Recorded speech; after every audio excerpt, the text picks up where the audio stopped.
Assalamualaikum warahmatullahi wabarakatuh. Selamat pagi anak-anak. Jumpa lagi dengan Ibu di sini, Ibu Dwi Setianingsih dalam pembelajaran Bahasa Indonesia kelas 8. Kali ini kita akan coba untuk belajar tentang teks eksplanasi, yaitu KD 3.9 dan 4.9. 3.9-nya berkaitan dengan mengidentifikasi informasi dari teks eksplanasi yang berupa paparan kejadian suatu fenomena alam yang diperdengarkan atau dibaca. Dan 4.9-nya adalah meringkas isi teks eksplanasi yang berupa proses terjadinya suatu fenomena dari beragam sumber yang didengar dan atau dibaca. Oke, sekarang siapa yang sudah tahu? Siapa yang sudah tahu teks eksplanasi ya, yuk. Kalau kalian membuka buku paket, membuka buku teks siswa ya, kita dapat temukan teks eksplanasi itu adalah teks yang berkaitan dengan fenomena alam, sosial, ataupun budaya yang berkaitan dengan proses terjadinya ya. Oke, jadi ulangi, teks eksplanasi adalah teks yang berisi tentang penjelasan proses terjadinya suatu fenomena, baik itu fenomena alam, fenomena sosial, dan juga fenomena budaya. Nah, ketiga fenomena ini dapat kita lihat nih di sini ya. Ada gempa bumi, ada banjir gitu ya. Kemudian ada gunung meletus, kemudian ada tsunami, itu yang fenomena alam. Nah, fenomena budaya berkaitan dengan tradisi-tradisi. Di sini ada panjang jimat, kemudian ada tradisi apa lagi? Tradisi ziarah ke kubur ya sebelum lebaran itu ya. Kemudian ada juga fenomena sosial yang berkaitan dengan kerja bakti, kemudian adanya paguyuban atau komunitas, ya itu yang positif. Kemudian ada juga yang fenomena sosial negatif, itu ada tawuran pelajar, geng motor, dan sebagainya yang negatif tentunya ya. Nah, fungsi sosial dari teks eksplanasi di sini tentunya untuk menginformasikan fenomena alam, sosial, ataupun budaya.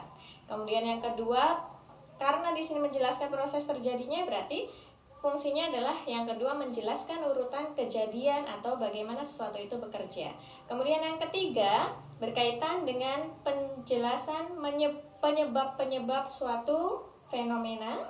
Kemudian yang keempat kita bisa menjelaskan persamaan dan perbedaan. Nah, sekarang ciri-ciri teks eksplanasi apa ya? Nah, ciri-ciri teks eksplanasi ada dua. Yang pertama, tentunya di setiap paragrafnya itu memuat atau mengusung unsur-unsur hal ya yang berkaitan dengan proses terjadinya atau proses perkembangan suatu fenomena.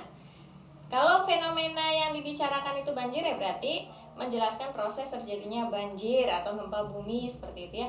Kemudian di sini yang kedua ciri teks eksplanasi adalah memuat informasi yang berupa fakta-fakta. Faktanya bisa pola kronologis ya, bisa pola kausal. Kronologis itu maksudnya fakta-fakta yang berkaitan dengan urutan-urutan peristiwa. Nah, sementara fakta kausalitas itu adalah fakta-fakta yang berkaitan dengan sebab akibat. Itu ya. Nah, itu untuk 3.9. Nah, sekarang materi 4.9-nya berkaitan dengan meringkas teks. Bagaimana caranya meringkas teks eksplanasi? Sama seperti yang lainnya ya, meringkas teks yang lainnya pun sama. Di sini kita otomatis harus membaca teksnya secara keseluruhan dengan saksama, dengan teliti. Kemudian yang kedua kita harus temukan dulu gagasan-gagasan pokoknya. Nah, gagasan pokok masih ingat ya, kita temukan ada di kalimat utama. Kemudian yang ketiga, kita harus bisa menggabungkan dari gagasan pokok yang tadi kita ambil menjadi suatu paragraf yang baru. Itu untuk meringkas teks. Bu, saya masih kurang paham Bu. Oke, Ibu berikan contohnya. Di sini ada sebuah teks berkaitan dengan gunung meletus. Isinya ada berapa? Ada berapa paragraf? Ada 4 paragraf.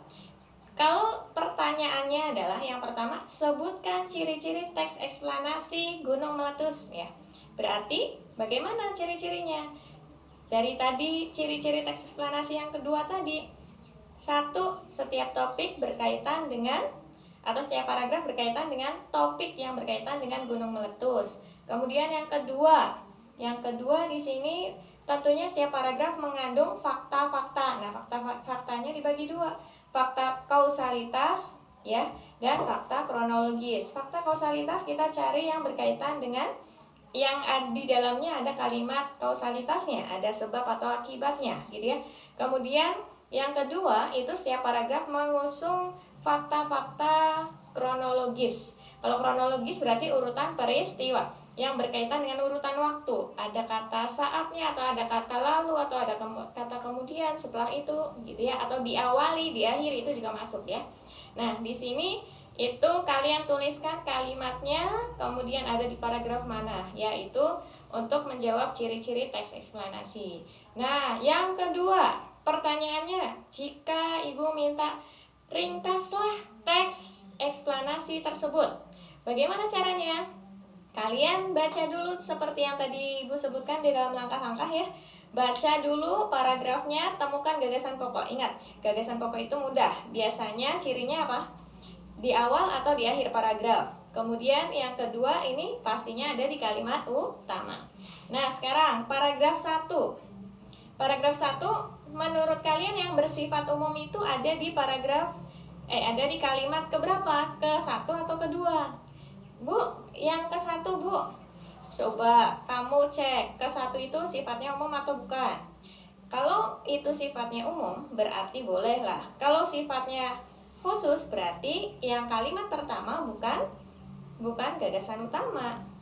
Ya, yang kalimat pertamanya bukan kalimat utama seperti itu. Nah, kita cek ya. Di kalimat yang pertama itu ada kata selain tsunami. Selain tsunami bla bla bla bla ada juga. Nah, berarti itu juga itu sudah masuk pada apa?